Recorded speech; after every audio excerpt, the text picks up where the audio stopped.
Hello. ये chapter number 10 है history की बुक का, इंडिया आफ्टर इंडिपेंडेंस।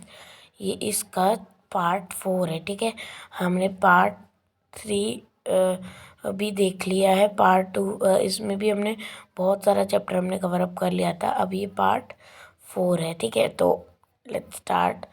और प्लीज़ हमारे इस चैनल को, जिसका नाम है टाइम टू स्टडी, इसे प्लीज़ सब्सक्राइब कर देना। इस वीडियो को लाइक कर देना अगर आपको अच्छी लगे।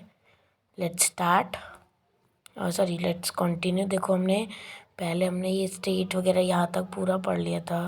प्लानिंग क्या थी, प्लानिंग का एक यहाँ पर वो बनी थी, एक यहाँ पर एक सेटअप हुई थी, वो प्लानिंग कमीशन सेटअप हुई थी। ठीक है, कि हमारे अब फिर ये प्लानिंग कमीशन सेटअप हुई थी ना, यहाँ पर ये देखो प्लानिंग कमीशन हुई थी। देन यहाँ पर 5 साल का एक प्लान बनाया गया था कि इंडिया में क्या क्या होना है। वो सारी चीज़ें कवर अप होने के बाद हमें यहाँ से स्टार्ट करना। ठीक है, तो यहाँ से हम स्टार्ट करते हैं, Nehru on the 5 year plans. और एक बात बता दूँ, ये इस चैप्टर का लास्ट पार्ट होगा। होप ये चैप्टर इस वीडियो में ख़त्म हो जाएगा। ठीक है, so let's continue. Nehru on the 5 year plans. Prime Minister Jawaharlal Nehru was a great supporter of the planning process. He explained the ideals and purposes of planning in a series of letters he wrote to the chief minister of the different states. In a letter of 22 December 1952, he said that behind the first 5 year plan lies the conception of India's unity and the end of a mighty cooperative effort of the peoples of India. We have peoples of India, we have to remember always that it is not merely the governmental machinery that counts in all this, but even more so the enthusiasm, so the enthusiasm and cooperation of the people. Our people must have the sensation and partnership in a mighty enterprise of being fellow travelers toward the next goal that they and we have set before us. The plan may be and has to be based on the calculation of economists and statisticians and the like, but figures and statistics were very important, as they are do not give life to the scheme that breathe of life become in our ways. And it is for us now to make this plan, which is enshrined in cold print, something living, vital, and dynamical, and which captures the imagination of the people. ठीक है, तो यहाँ पर ना इसको just हमें read ही करना था, इसमें कुछ ऐसा इंपॉर्टेंट है नहीं। Prime minister Jawaharlal Nehru was a great supporter of the planning process के वो बहुत बड़े सपोर्टर थे। ठीक है, he explain the ideals and purposes of planning in a series of letters he wrote the chief. तो ये चीफ मिनिस्टर्स को कुछ लेटर्स लिखते थे, एज वो ग्रेट सपोर्टर थे प्लानिंग प्रोसेस के, कि हमारे इंडिया में क्या क्या आना चाहिए प्रोसेस है। ठीक है, प्लानिंग प्रोसेस। और इन आर लेटर ऑफ 22 दिसंबर 1952 में एक लेटर दे रखा है, उसमें इन्होंने ये सब बोला है। ये बाद में आप रीड कर सकते हैं, इसको एक्सप्लेनेशन करने की कोई ज़रूरत नहीं है, क्योंकि इसमें ऐसा कुछ इम्पोर्टेंट है नहीं। देन यहाँ पर आता है Jawaharlal Nehru at the Bhilai steel plant. Jawaharlal Nehru जब भिलाई स्टील प्लांट पे थे, ये रहा। ठीक है, ये रहे Jawaharlal Nehru. So the Bhilai steel plant was set up with the help of the former Soviet Union in 1959, located in the backward rural area of Chhattisgarh. ठीक है. द भिलाई स्टील वो सेटअप, जो भिलाई स्टील प्लांट था वो सेटअप हुआ था with the help of former. So ये Soviet union, ये जो ये कोई चीज़ किसी का नाम है. ठीक है, मतलब ऐसा नहीं है कि पर्सन का नाम है, ये किसी कंपनी वगैरह का नाम है. Soviet Union, former Soviet Union in 1959, ये 1959 में इस्टेब्लिश करा गया था. और ये लोकेटेड किस में था? Backward rural area of Chhattisgarh. ये छत्तीसगढ़ में लोकेटेड था. In came to be seen is an important sign of development of modern. और ये साइन किस चीज़ का था? मॉडर्न इंडिया का डेवलपमेंट का. ठीक है. Some felt that it had put inadequate emphasis on agriculture. Others argued that it had neglected primary education. Still others believed that it had not taken account of environmental implications of economic policies. As Mahatma Gandhi's follower Meera Ben wrote in 1949, by science and machinery, mankind may get huge returns for a time, but ultimately will come desolation. We have got to study nature, balance, and develop our lives within her laws. If we are to survive as a physical, healthy, and morally decent species. यहाँ पर है, some felt that it had put inadequate emphasis on agriculture.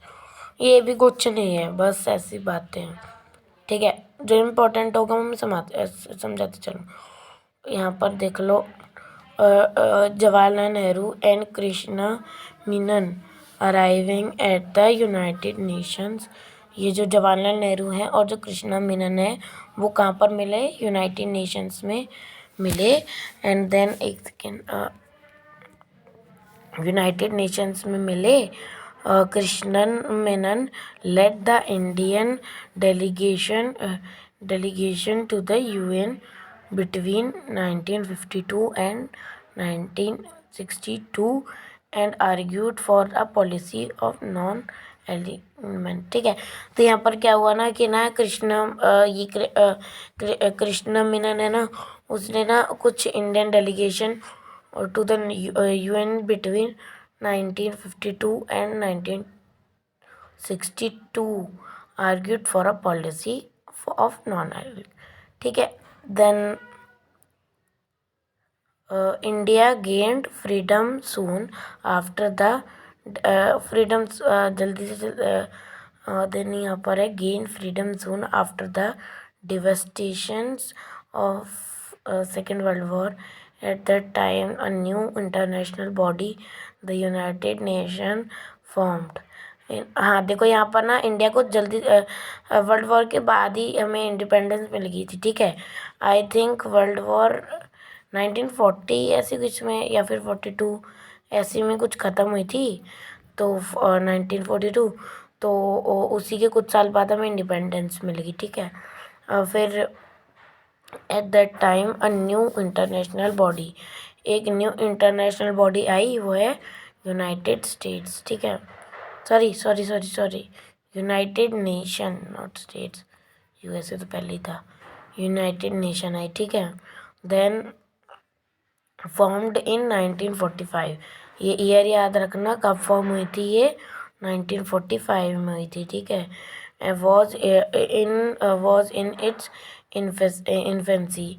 The 1950s and 1960s saw emergence of Cold War, that is power rivalries and ideological conflicts between the USA and USSR. एक second, देखो USSR, इसे USSR पता क्या है?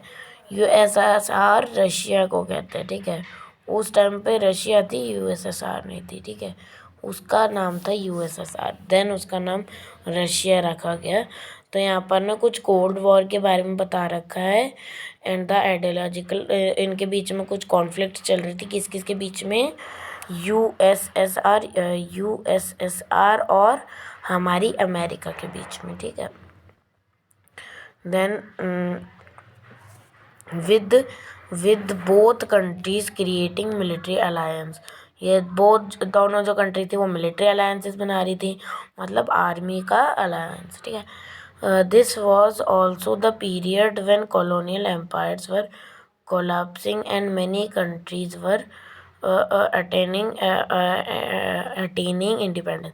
कई सारी countries को इस टाइम पर इंडिपेंडेंस मिल रही थी, ठीक है। प्राइम जैसे पाकिस्तान, इंडिया, ये सबको लगभग थी उसी टाइम के, 1-2 साल का अंतर होगा। Prime minister Jawaharlal Nehru who was also foreign minister. हाँ, याद रखना, प्राइम मिनिस्टर तो हैं ही जवाहरलाल नेहरू, पूछ सकते हैं फॉरेन मिनिस्टर कौन थे, तो फॉरेन मिनिस्टर भी हमारे जवाहरलाल नेहरू ही थे, ठीक है। फॉरेन पॉलिसी इन दिस, एक second, Jawaharlal Nehru who was also the foreign minister of newly independent India develop free India foreign policies. ये इन्होंने हमारी ये foreign minister, Jawaharlal Nehru prime minister भी थे, फॉरेन मिनिस्टर भी थे। उन्होंने न्यूली इंडिपेंडेंट के लिए also the foreign minister newly independent, और इन्होंने कई सारी फॉरेन पॉलिसी स्टार्ट करी in the context non alignment formed the bedrock of this foreign policy. ये कुछ नहीं है। Led by statesman from Egypt,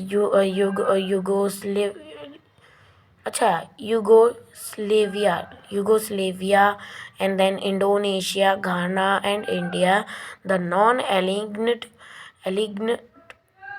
movement urged countries not to join either of the two major alliances, but this policy of staying away from alliances was not a matter of remaining isolated or neutral. The former means remaining aloof from after world affairs, whereas non-aligned countries such as India played an active role in mediating between America and Soviet alliances. They tried to prevent war, often taking humanitarian and moral stand against war. However, for one reason or another, many non-aligned countries, including India, got involved in wars by the 1970s, and large number of countries had joined the non-aligned. देखो इसमें ना एक ये movement है non linked war, ठीक है। अब देखो इंडिया ने तो साफ बोला था कि वॉर नहीं होनी चाहिए, इंडिया ने बोल दिया था। देखो ये ना जैसे यूएसआर और ये यूएसए, इन दो में कॉन्फ्लिक्ट चल रहे थे, कुछ इन्हें ज्वाइन कर रहे थे, कुछ इन्हें ज्वाइन कर रहे थे, कुछ इसे ज्वाइन कर रहे थे। तो उन्होंने बोल दिया था वॉर नहीं होनी चाहिए, बट ना इनके अंदर नॉन ये जो मूवमेंट है इसके अंदर इंडिया को भी जैसे तैसे डाल ही दिया, ठीक है। इसमें ऐसा कुछ नहीं है। देखो नेशन 60 ईयर्स ऑन, 60 ईयर्स के मतलब 60 ईयर्स जब हो गए थे हमारे नेशन को। On 15 August 2007, India celebrated 60 years of its existence as a free nation. How well has the country done in this time, and to what extent has it fulfilled the ideal set up in the constitution. एक second, देखो ये तो हमें पढ़ने की ज़रूरत नहीं. देखो ये इसमें बस ये है कि एक जो लैंग्वेज रखी गई थी, उनकी कौन सी लैंग्वेज रखी गई थी, श्रीलंका की रखी गई थी सनहा करके. ठीक है, ऐसे श्रीलंका की सनहाना करके एक लैंग्वेज थी, वो रखी गई थी. इसमें बस और कुछ भी इतना खास नहीं है, वही फालतू की बातें हैं. ठीक है, आप चाहे तो उसे रीड कर सकते हैं, बाकी हम तो इतने तक करेंगे और इसके बाद डायरेक्ट एक्सरसाइज कर देंगे, सो दैट ही जल्दी से जल्दी, क्योंकि आपको भी लंबी लंबी वीडियोस अच्छी नहीं लगेगी, बहुत टाइम वेस्ट होता है. इसलिए हमने सोचा बीच बीच में जो इम्पोर्टेंट है वही समझाए, बाकी रहने दें. The India is still united and that is still democratic. हमारी जो इंडिया है वो अभी भी यूनाइटेड है, correct. And it is still democratic, अभी भी आज़ाद है, फ्रीडम है. हाँ है, अभी भी हमारे में डेमोक्रेसी मतलब जिस पे राजा महाराजा नहीं होते वो है, उसमें यहाँ पर प्रेसिडेंट वगैरह है ना, तो डेमोक्रेटिक है. Are achievements that we might justly be proud of, इन सब पे हमें प्राउड होना चाहिए. Many foreign observers had felt that India could not survive as a single country. India कभी भी कई लोगों को लगा था, कई दूसरी कंट्रीज़ को लगा था कि इंडिया एक कंट्री नहीं रह पाएगा. क्यों? क्योंकि हमारे में कई सारे लिंग्विस्टिक पीपल हैं, कई अलग अलग लैंग्वेज के बोलने वाले हैं. देखो लिंग्विस्टिक किसा होता है, एक पर्सन जो दो लैंग्वेज बोलते हो. ठीक है, ठीक है, तो मतलब ये होता है सिंपल लैंग्वेज में. लाइक हमें देख लो, अगर मैं बोलूँ मुझे कौन कौन सी आती है, एक हिंदी है और एक इंग्लिश है. ठीक है, तो ये मेरी लिंग्विस्टिक लैंग्वेज हुई. ठीक है, और अगर वो तेलुगु है, वो जो तेलुगु पीपल थे, उनके लिए लिंग्विस्टिक लैंग्वेज कौन सी हुई, उनको तेलुगु आती है तो तेलुगु हुई ना ऑब्वियसली. वो क्यों अपनी लैंग्वेज चेंज कर रहे थे दिस में. ठीक है, जिसको जितनी लैंग्वेज आती है वो linguistic group seeking to form a nation on it of its own. लोगों को लगा था कि ये अपनी खुद के नेशंस बनाने लग जाएंगे लोग, हमारा इंडिया एक नहीं रहेगा, लिंग्विस्टिक ग्रुप अपने अलग अलग नेशंस बनवा लेंगे, खुद की कंट्रियाँ बनवा लेंगे इनमें से निकाल निकाल के इंडिया में से. बट ऐसा नहीं हुआ, सब ने अपना कोऑपरेट करा. Others believe that it would become under military rule. कुछ लोगों को लगा था कि मिलिट्री रूल मतलब जो हमारे सोल्जर्स वगैरह उनके रूल के अंदर आ जाएगा. इसका मतलब प्रेसिडेंट वगैरह कोई रहेगा ही नहीं, चीफ मिनिस्टर वगैरह, डायरेक्ट मिलिट्री रूल के अंदर आ जाएगा. However as many as 13 as well as hundreds of state and local election, there is a free press as well as independent judiciary. Finally, the fact of people speak different languages or practice different faiths has not come in way of national unity. मतलब कहीं ना कहीं हमें थोड़ी सी success मिली जो हम करने जा रहे थे. हम यही करने जा रहे थे ना कि दूसरे क्या चाहते थे महात्मा गांधी, सारे लोग एक साथ रहे, हिंदू मुस्लिम सिख ईसाई ये सब एक साथ रहे, और ये कहीं ना कहीं तो सक्सेसफुल रहा. भले ही आज़ादी के टाइम पे नहीं, पर आज़ादी के टाइम पे से थोड़े टाइम बाद ही. On the other hand, deep division persists despite constitutional guarantees and untouchables, or the new referred to Dalits face violence and discrimination. अच्छा, okay. In many parts of rural India, they are not allowed access to water sources, temples, parks and other publics. अब जो untouchable वगैरह थे उन बेचारों को कुछ कुछ चीज़ें नहीं मिल पाती थी. मतलब अभी भी मतलब हमारा इंडिया डेवलपमेंट के अंदर चल रहा है, मतलब अंडर डेवलपमेंट है, डेवलप्ड नहीं है. डेवलप्ड हमारे यहाँ कौन कौन सी कंट्रीज़ हैं, अगर हम एग्जांपल लें वो हैं USA, यूनाइटेड किंगडम, ये सारी डेवलप्ड कंट्रीज है. रशिया ये भी डेवलप्ड है. ठीक है, रशिया ये सारी डेवलप्ड कंट्री है, और हमारी और पाकिस्तान वगैरह ये सारी अंडर डेवलपमेंट है. ठीक है, तो अभी भी हमारे यहाँ पर इतनी प्रॉब्लम थी, किसी को पानी नहीं मिलता, किसी को अभी भी डिस्क्रिमिनेशन होता है, फेस वायलेंस होता है, एंड डिस्क्रिमिनेशन, रेशियल डिस्क्रिमिनेशन होता है, धर्म का अभी भी होता है थोड़ा थोड़ा. बट कॉन्स्टिट्यूशन ने क्या दे रखा है कि कोई भी शिकायत कर सकता है. बट जब तक लोग एजुकेटेड नहीं होंगे उन्हें कैसे पता चलेगा कि क्या कॉन्स्टिट्यूशन में क्या लिखा है. उन्हें कुछ पता ही नहीं रहता है। रूरल इंडिया में गाँव के एरिया में आज भी पानी नहीं होता, लाइट नहीं आती है, टेम्पल्स पार्क में उन्हें नहीं जाने दिया जाता, अदर पब्लिक प्लेसेस। और उन्हें अदर पब्लिक प्लेसेस जैसे जो और भी होते हैं ना, जैसे रोड्स, उन मतलब रोड्स पे तो जाने देते हैं क्योंकि उन्हें काम होता है, बट जैसे अगर पार्क में नहीं जाने देंगे उन्हें, दलित्स वगैरह को उन्हें मंदिर में नहीं जाने देंगे, etcetera etcetera. And despite of the secular ideals enshrined the constitution, there have been clashes between different religious group. अभी भी बहुत ज़्यादा रिलीजियस ग्रुप के बीच में लड़ाई होती है इन मैनी स्टेट, कई सारे स्टेट्स के अंदर। अगर एग्जांपल दे तो उत्तर प्रदेश के अंदर ऐसा होता है। Above all, as many observe have noted, the gulf between the rich and poor, rich and poor के बीच में भी बहुत ज़्यादा भेदभाव किया जाता है। तू गरीब है, तू ऐसा कम कर, मैं अमीर हूँ, ऐसा बोला जाता है। Some parts of India and some groups of Indians have benefited a great deal from economic development. India and some groups of India have been great deal. हाँ, और इकोनॉमिकली हमारा इंडिया कहीं ना कहीं थोड़ा सा डेवलपमेंट हुआ है, जैसा सोच रहे थे उस हिसाब से थोड़ा धीरे चल रहा है, बट हाँ हो रहा है।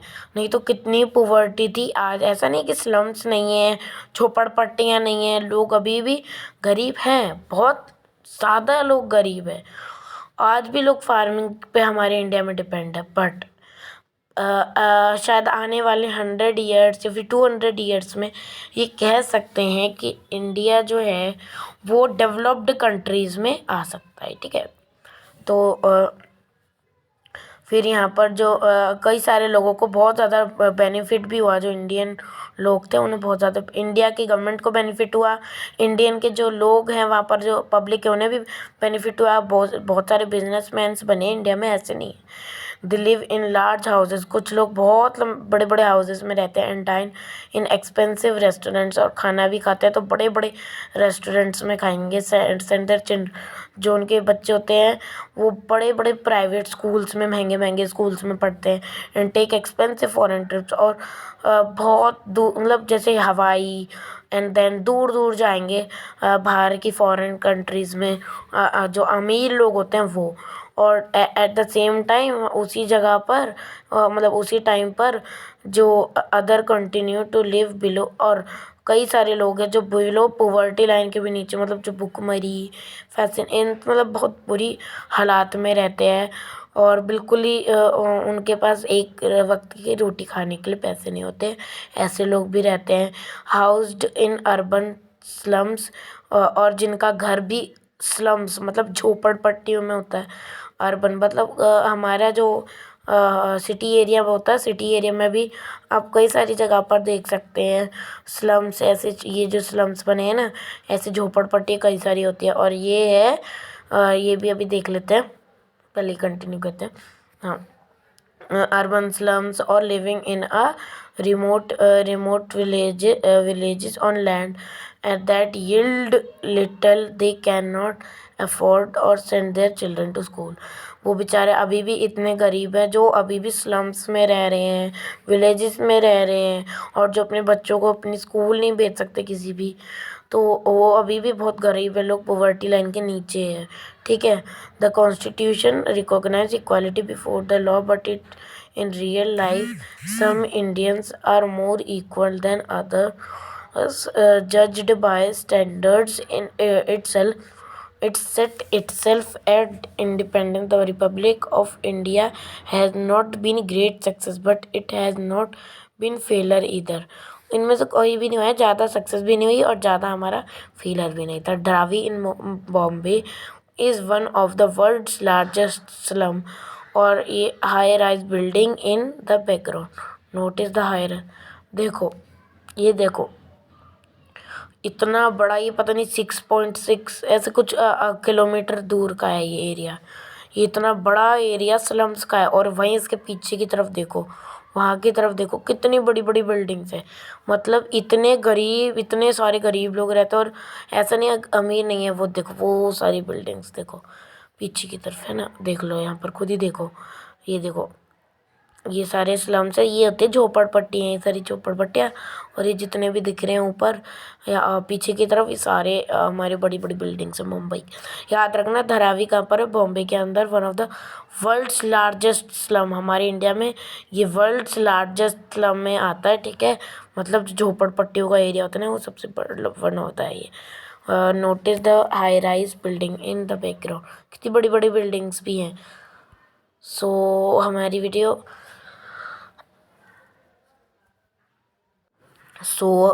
ये वीडियो का मतलब हमारा चैप्टर तो हो गया है। अब यहाँ पर एक बार देख लेते हैं।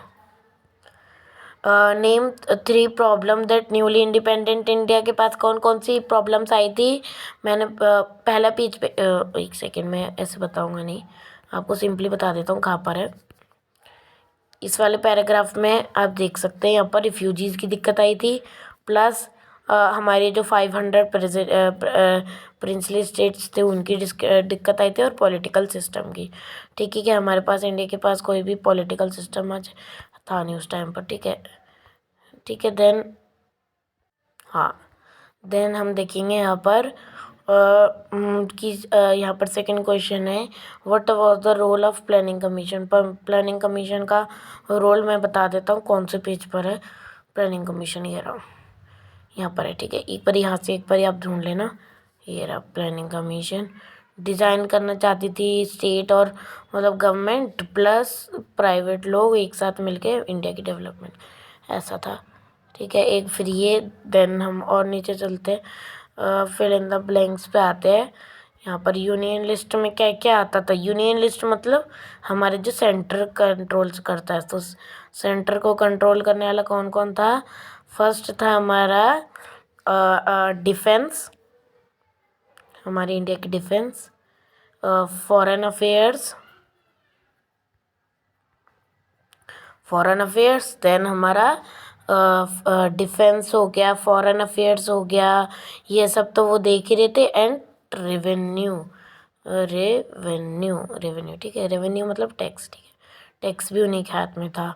Subject in concurrent list, concurrent list में क्या था, एग्रीकल्चर, सेकेंड वाले का ही एग्रीकल्चर एंड अपना ये एग्रीकल्चर एंड फॉरेस्ट्स,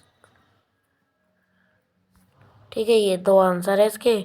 देन नीचे चलते, economic planning of which both the state and the private sector played a role in development was called mixed economy